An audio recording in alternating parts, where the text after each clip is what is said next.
Okay. So when I first came in you saw that I first came in the Air Force. You did the math in 1980. So when I was on active duty, and I even still get people asking me this today, even though I've retired, is sometimes people will ask me, "Did you go to the Air Force Academy?" Which is our equivalent of West Point for those of you who are maybe not familiar with the Air Force. And I always say, well, no, because I graduated from high school in 1974. And they didn't start taking women at the military academies until 1976. And I'm always shocked at the number of people that say, oh, I forgot about that, or, oh, I didn't know that. And the other thing people don't know in a lot of cases is that even though women began training as military pilots in 1973, they were forbidden by law from flying combat aircraft until 1993. And so it's very common nowadays for you to see women flying fighters and bombers and attack helicopters and all kinds of things like that. But again, a lot of people have forgotten that is actually a relatively recent phenomenon, that they are allowed to do that.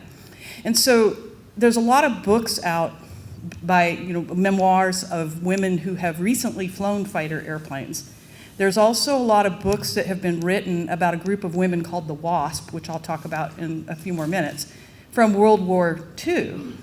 But there's not a lot of books out and a lot of information out there about the women of my generation who were really the women who kicked open the door to flying combat in 1993. So that's how this book came to be, was putting together that history.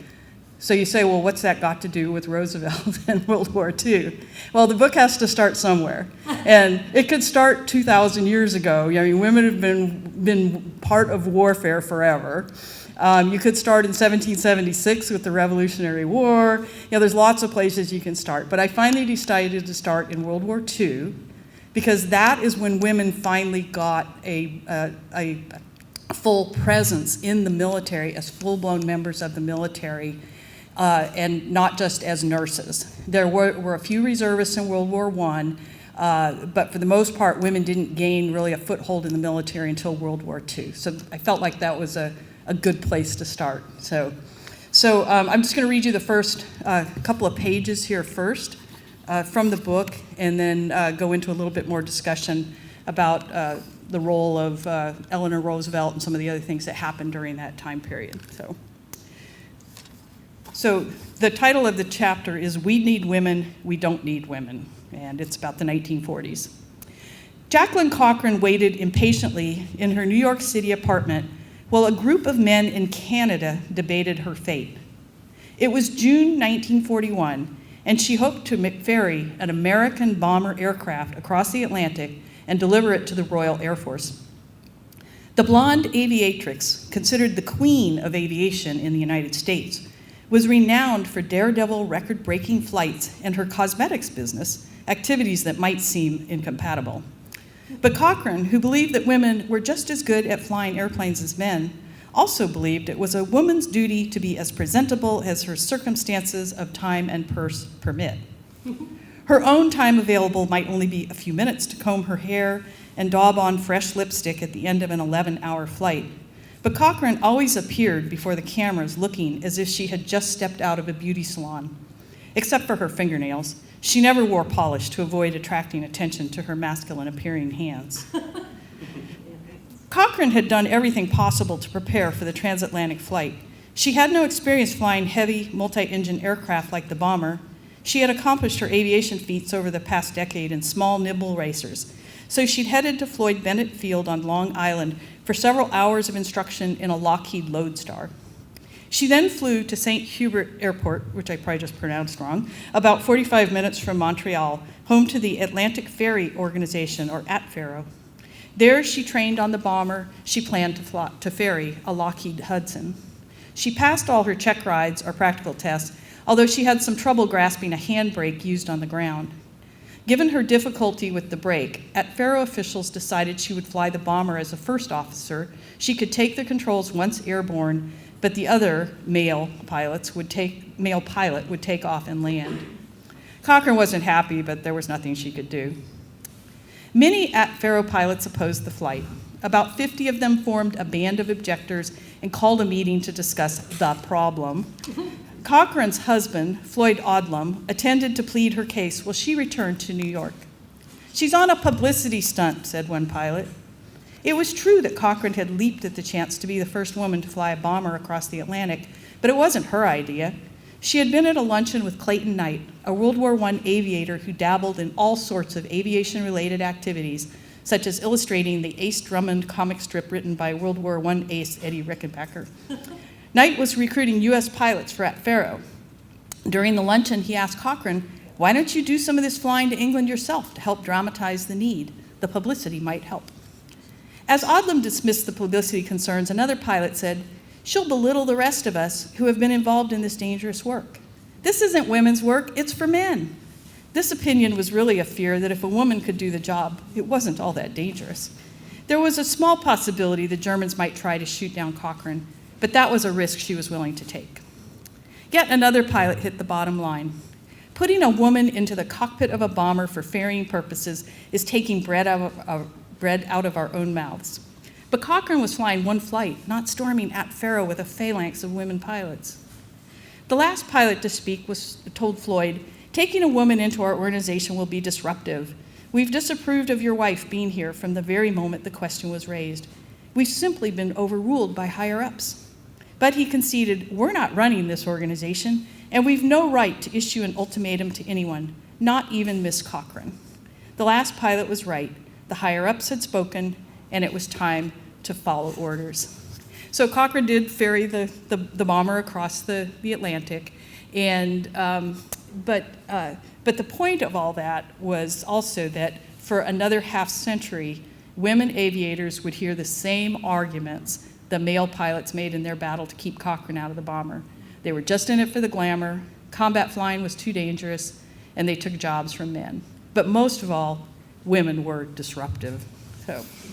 So that kind of sets the stage for the whole battle, if you will, from the early 1940s through 1942, the 50-year battle, to get women into combat. So anyway, Cochran ferries the bomber across the Atlantic.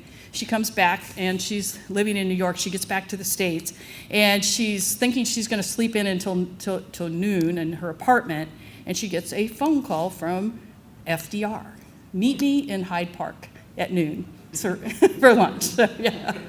Now, I don't know how she got here, but I kind of imagine that she maybe had a car. So I suppose it's possible she took a train. But I flew into JFK yesterday and drove up here, and as I was driving, I was thinking, I wonder if she saw some of the same things on her drive up here that I saw. It's possible. I realize that the scenery has probably changed a lot, but I kind of felt like, I was kind of following her in her footsteps there a little bit. So now Cochran, before this meeting, so this was in 1941, remember, actually a couple of years earlier, she had written to Eleanor Roosevelt and outlined a plan for getting women pilots trained on military airplanes, thinking that they could help with training, ferrying airplanes, all of these different kinds of things. And at that time, it didn't go anywhere, but it did plant a seed in Eleanor Roosevelt's mind. I mean, she had her My Day column, and in 1938, April 1938, she had it was in 1939, she wrote about women pilots in her My Day column, and she said, "I think there is a great future in aviation for women." In April 1938 was when I think they had first met for the first time, when Eleanor Roosevelt presented Cochran with a trophy for being kind of like the woman aviatrix or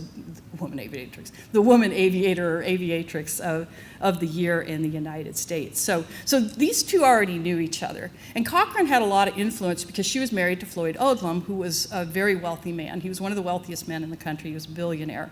And that gave her a lot of entree to all of these circles, plus her celebrity as being this famous aviatrix.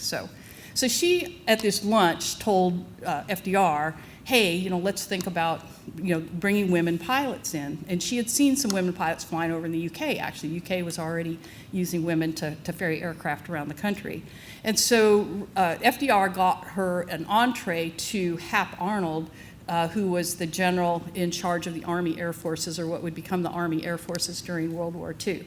So Cochran went and talked with him, and Arnold wasn't yet convinced that this was workable. You know, he had a lot of the objections. Oh, we don't have the uniforms for them. You know, we don't have the bathrooms for. You know, I mean, you name it. You know, they'll come up. And, you know, and she had. You know, Cochran had all kinds of, you know, answers to all that. And her idea was actually to have a separate group of women, which eventually turned into what became the WASP. So there were others, though, in the Army that just wanted to train women, and they're just going to kind of push them out into units and use them as they needed to use them. So, but Cochran, you know, continued to press for this larger group of women. Well, Arnold finally just said, not now. You know, why don't you go to England and help them ferry airplanes over there, and see how that works out, right? So she goes over, she gets 25 women, they get a contract with the UK, and they go over to the UK in the fall of 1941. So, of course, December 7th, 1941, Pearl Harbor attack, and now things start to become more urgent. But nobody's really talking about women pilots yet, actually. So it actually starts with women in the military in general. Now, women were already mobilizing for war, just like men were. There were a lot of women volunteer organizations, ambulance, you know, women driving ambulances, training on truck driving, maintenance, you know, all kinds of stuff. So there was a big desire on the part of women to serve already, and they were starting to do that in the capacities that they were allowed to. But Representative Congresswoman Edith Rogers, she had actually served in the Red Cross during World War I, and she had served overseas. And she saw some of the issues with having women who were just volunteers, because if a woman got injured or ill overseas, she had no military rights. If she was captured, she had no military rights. She was just a civilian, and worse, she wasn't even working for the government. And so it was on her. She was on her own to get her way back to the United States or to find medical care or something. Whereas if you're in the military takes care of you. You know, they'll fix you up. They'll send you back to the States. You know, they'll work with your family. So she wanted to make sure that women who were doing this kind of stuff had equal rights to men, especially if they were serving overseas. And she had actually introduced legislation in early 1941 to form a Women's Army Auxiliary Corps, and it hadn't gone anywhere at that time. But after Pearl Harbor, that became more urgent. Now, George C. Marshall, who was the chief staff of the Army at the time, he was in favor of bringing women into the military. Now, he was no feminist, okay? And you'll see this repeatedly with a lot of men, you know, from back in the 40s, 50s, and 60s. They didn't want women in the military because they thought women were equal. They wanted women in the military because there were jobs they thought men didn't want to do.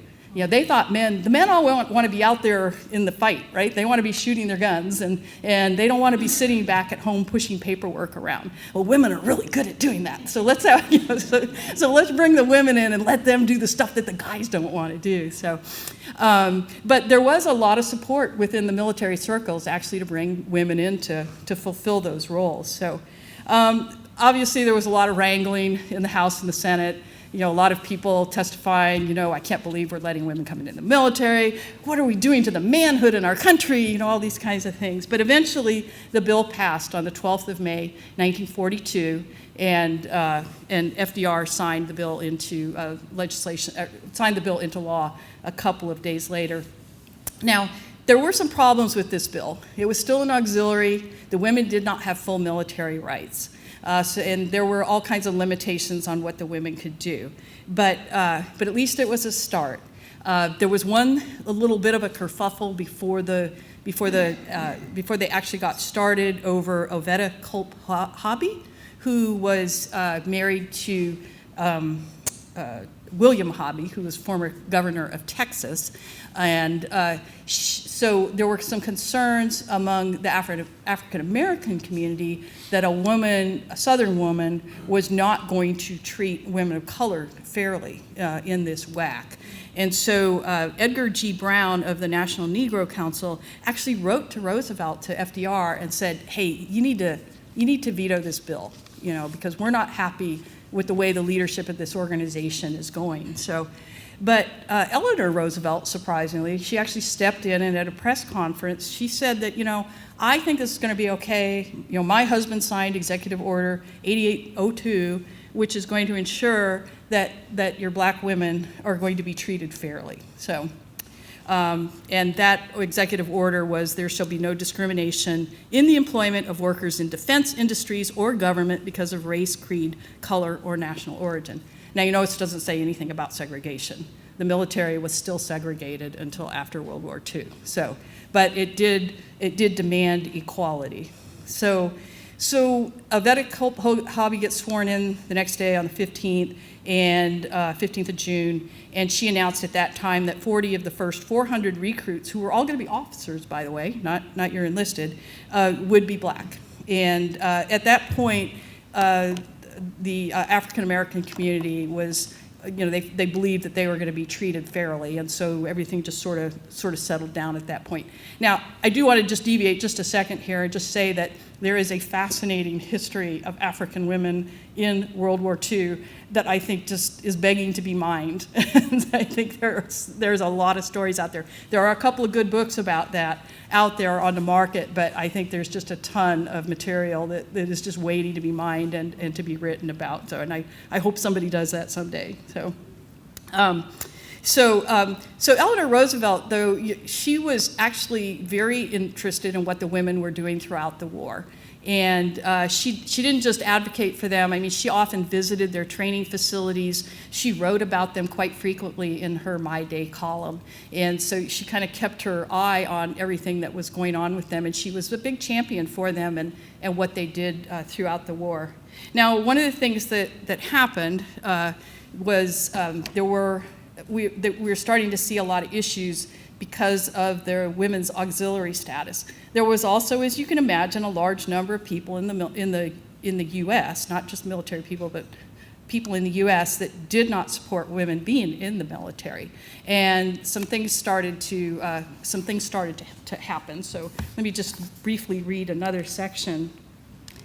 The women's status as auxiliaries caused problems for the Army almost from the beginning.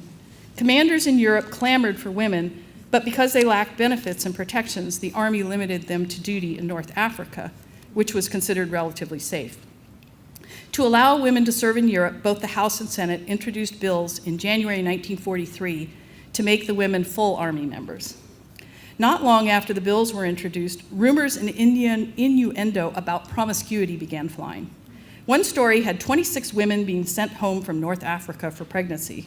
A few days later, the number jumped to 90, and then 500, an impossible number given that only 262 women had ever been sent to North Africa. Of the 3 women who had been sent home, 2 had medical issues. A third woman was married and traveled to North Africa before discovering she was pregnant. Investigators found that only a few dozen women out of tens of thousands became pregnant. Most were at a WAC training center in Daytona Beach, Florida. There was no evidence of rampant promiscuity, but the smear campaign continued. On June 9, 1943, everything blew up. John O'Donnell, a columnist with the New York Daily News, reported that contraceptives and prophylactic equipment will be furnished to members of the WACs according to a super-secret agreement reached by the high-ranking officers of the War Department and Hobby. O'Donnell retracted his claim the next day, but the damage was done. So as you can imagine, this caused a huge uproar. Secretary Stimson, came out and said, basically said, hey, this is, stop attacking our women. This is providing comfort to the enemy. Congresswoman Rogers went so far as to suggest that that these people who are attacking the women could be guilty of sedition, and Eleanor Roosevelt also weighed in. And let's see, she wrote in her My Day column, she said, why we fall for this same type of Axis propaganda here is beyond my understanding. If any of us know of individual cases of misbehavior, we should report them at once so they can be corrected. But to believe that these girls are not doing a patriotic and fine job and living up to the standards which their homes would expect of them is just playing into the enemy's hands. So anyway, everything died down, and the women, they established the WAC. They took away the auxiliary, and the women became full members of the military at that time. So now, in the meantime, Cochran is, of course, she's over in the UK, still trying to trying to get the women pilots going in this country. And on September 1st, 1942, Eleanor Roosevelt wrote in her My Day column, "We are in a war and we need to fight it with all our ability and every weapon possible. Women pilots in this particular case are a weapon waiting to be used." Well, guess what? 9 days later, Hap Arnold announces the Women's Auxiliary Ferrying Squadron is going to be established. There's just one problem. Jacqueline Cochran is not the leader. Nancy Harkness Love is the leader. She is another well-established pilot at the time, quite a bit younger than Cochran, but very well established, and also married to a pilot in the Army. So maybe that had something to do with it. So anyway, so they established this WAF, and the women had to be fairly experienced to get into this women's ferrying squadron. So they had to have at least 500 hours of flying time. Well, Cochran, of course, heard about this. She's furious. She comes storming back to the United States and storms into Hap Arnold's office and demands to know what's going on. And of course, Arnold is like, so, okay, all right, I got to do something about this. So yeah, and they quickly realized, of course, that there were not that many women in the country that had 500 hours of flying time. There weren't that many men in the country that had 500 hours. So Arnold came up with a compromise. He said, okay, I'm going to put you in charge of training. And they established a training squadron as well down in Texas, and they started bringing women into that. The idea was that Cochran would train them, then they would go to this WAFs to actually ferry the aircraft and do the other things that they were going to do. So that worked for a while, but it started to become unwieldy, and Cochran was, let's just say she was known for her politics and playing games and stuff. And so finally in August of 1943, the next year, Arnold merged the two organizations, and that became what people know as the Women Air Force Service Pilots, the WASP. And the WASP, throughout the time they existed, which was only for a couple of years, they trained over 1,000 women to ferry aircraft.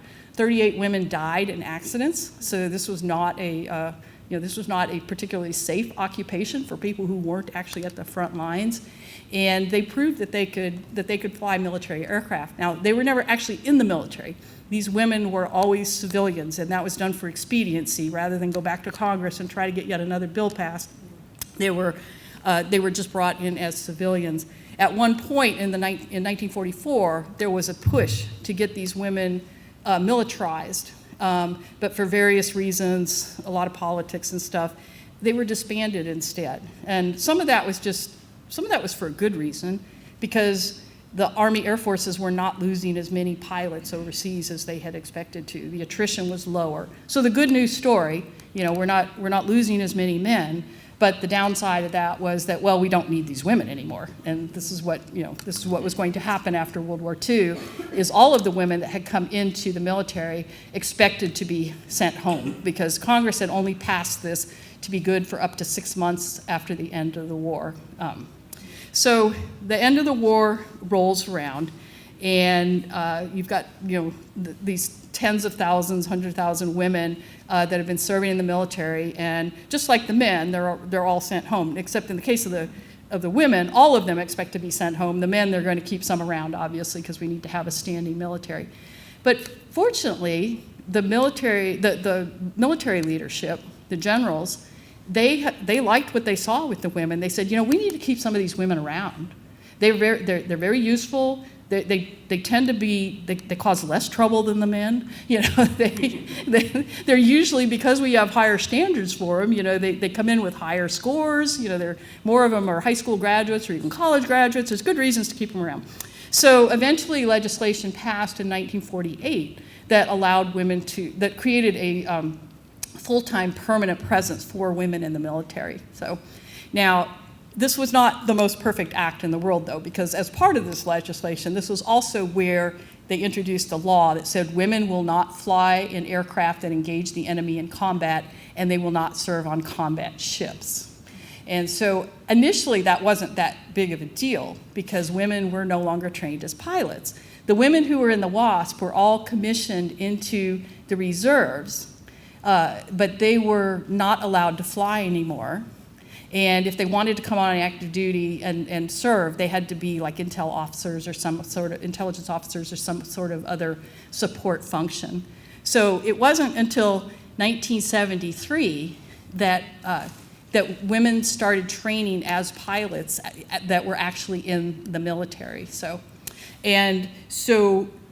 those women, the whole reason I include the World War II and then all through the 1950s, and there was a lot of shenanigans that went on in the 1950s and 1960s and serving in Vietnam and everything, but I include all of this previous history because it's not just the women who came in the 70s and 80s who kicked open the door to flying combat. They made the final push. But the women who served in World War II and the 50s and 60s, they got to the 50, 60 yard line, right? If you want to use a football analogy, they weren't quite in the end zone yet, but they were going down the field pretty well. And so it was the women of my generation. We stood on the shoulders of those other women. So and I really appreciate everything that they did for us. So now just very quickly, a couple things that happened in the early 70s that caused women to start coming in more. First of all, in 1972, ERA passed. Now, it wasn't ratified, but it scared the bejesus out of the military leadership. They're like, oh my gosh, this thing's going to get ratified, and we're toast. We better start bringing more women in before we're forced to. So that was part of it. And then the draft ended in 1973. And there was a lot of concerns about, and actually women were not initially seen as a replacement for men with the draft ending. But they quickly started to realize that, oh yeah, we can bring in all these really qualified women, and they can help with some of the issues that we have with our new all-volunteer, force, if you will. So women started training as pilots. They couldn't fly combat. That quickly started causing a lot of issues. A lot of it was just because there was no real definition of what combat is. So you had women flying into hostile areas, being shot at. In their tankers, in their cargo airplanes, and it's like, well, are we supposed to be in combat or not? We can't shoot back. So that was kind of, women started to come up with the definition. You're in combat when you're flying a combat airplane if you can shoot back. So so women were flying non-combat airplanes. They could still be shot at, but they couldn't shoot back. So this caused a lot of problems. And it wasn't until the 1990 was Desert Shield, 1991 was Desert Storm, and that was, I think, when the public really realized how much women were in the military and that the military could no longer function without women. And so it was that period of time when Congress finally passed the bill that lifted the legislation that allowed women to serve in combat. It still took 2 more years. Because the policy stayed the same. The services were still against women doing this. It took a couple more years and a study, and the Bill Clinton administration coming into power before the policy was finally changed. So this year we're celebrating 30 years of women in combat aviation, and as they say in the military, that's my story, and I'm sticking to it. So, thank you.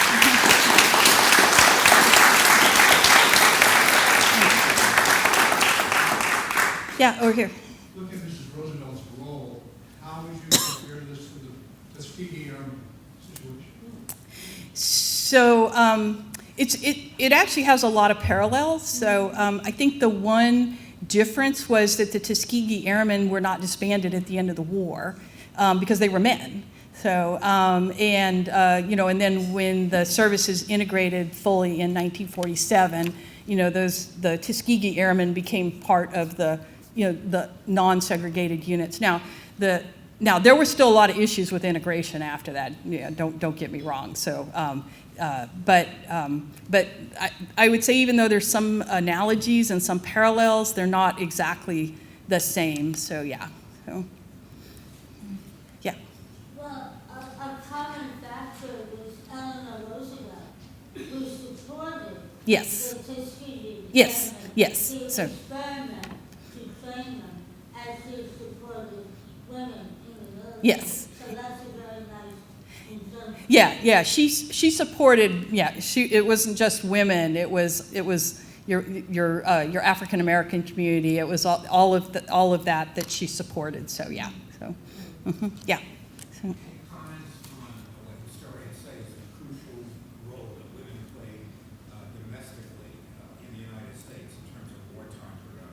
Yeah, so the crucial role that women played domestically in the United States. So yeah, there's, I didn't really do too much research on that, but again, there's a lot of parallels there where you had a lot of women going to work in the factories as the riveters and all that kind of thing.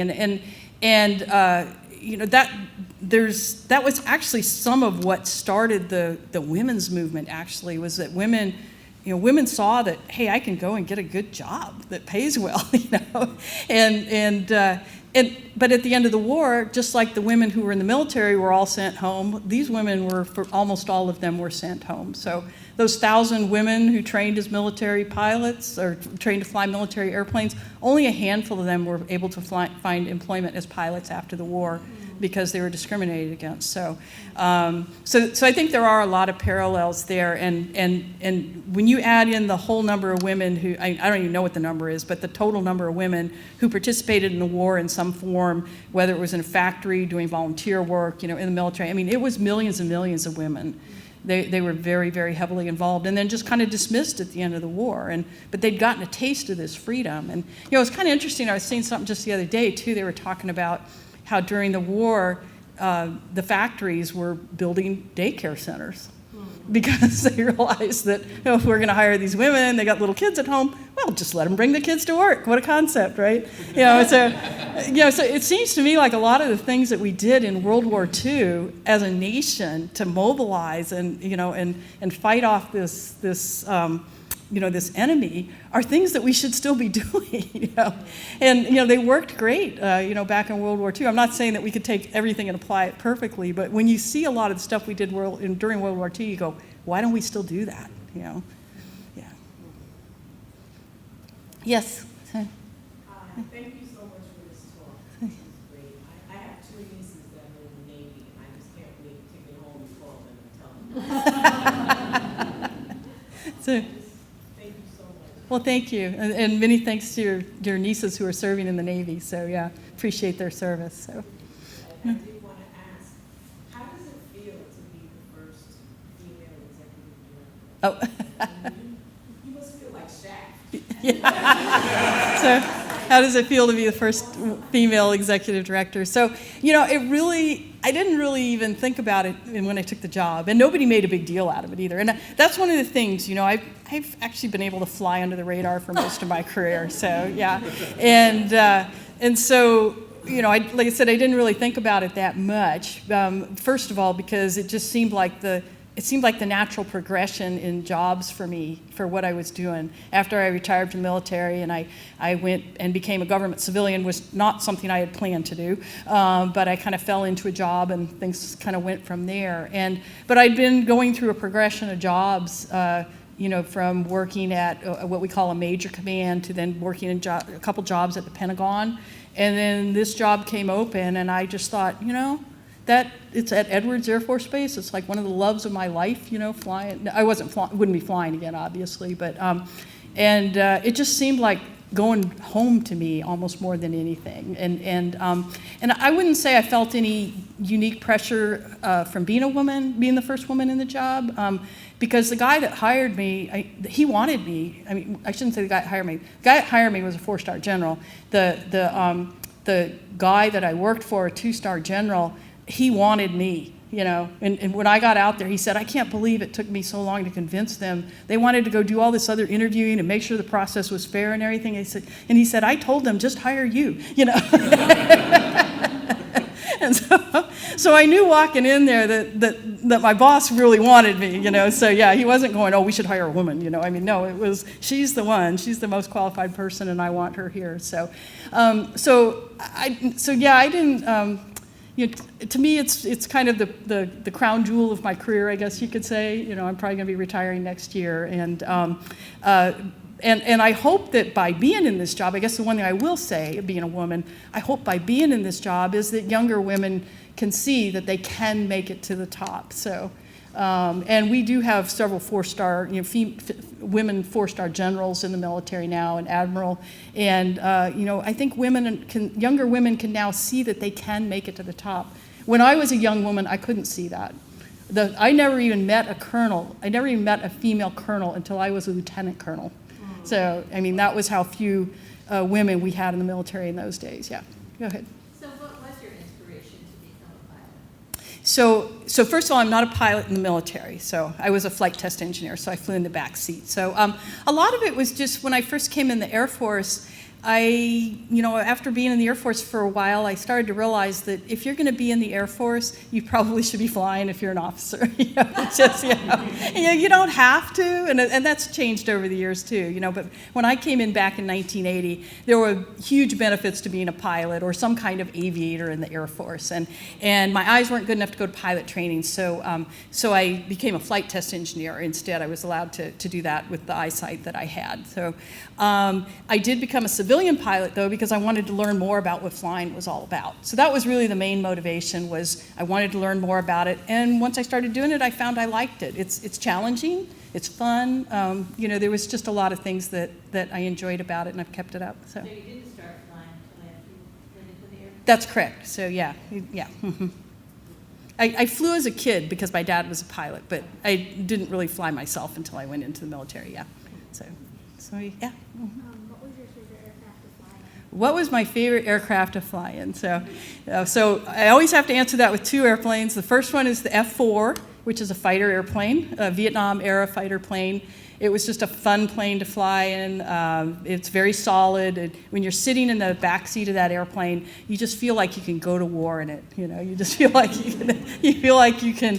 I could just imagine myself, flying over the jungles of Vietnam in that airplane. And it's just such a historic airplane, used by both the Navy and the Air Force, and many, many Air Forces around the world as well. So my favorite civilian airplane is a Super Decathlon, which is a little aerobatic airplane, and it's actually the airplane that I own now. So it's a tailwheel airplane, aerobatics. It's just so much fun to fly. So yeah, it's kind of not that useful for going cross country. But it's a lot of fun just to fly around in. So yeah.